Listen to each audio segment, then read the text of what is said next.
So, hello everyone. Ayun, bumili ako ng munggo, malunggay, pandesal. Akala ko, nasa loob ang munggo. Pero, mix pala siya. Para siyang pinaghalo na malunggay, pandesal na ewan.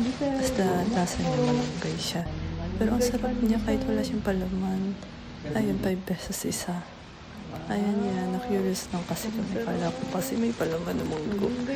Wala naman pala siyang palaman na munggo. Pero kain na tayo. Magandang umaga sa lahat at evening at afternoon. Coffee. Kala ko munggo. Nakahalo pala yung munggo dito. So ayun, sinausaw ko sa kape para masarap ang combination kahit walang palaman. Wala lang, ayoko lang magpalaman. Ito yung palaman namin. At eto din. Pero social sila o may pangalan talaga. Yun lang, cute lang. Yan, for the second time, bumili kami ulit.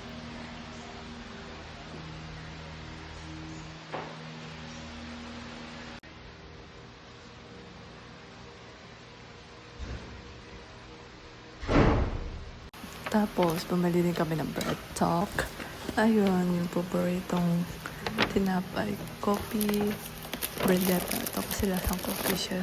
Akala ko nga dati chocolate kasi kulay chocolate like siya. Pero hindi naman siya chocolate. Ano siya? Coffee. Ayun, ang sarap niya. Pati ito malambot din. Kahit walang palaman. Paborito nga ito ng aso namin. Joke lang. Paborito ko to. Yun lang. Kain na tayo. Maraming salamat sa pag-aksaya ng panahon sa panonood na to.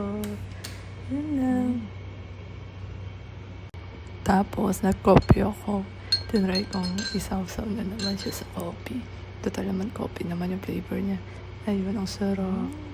Dahil bored na ako. Yun lang. Thank you. Bye.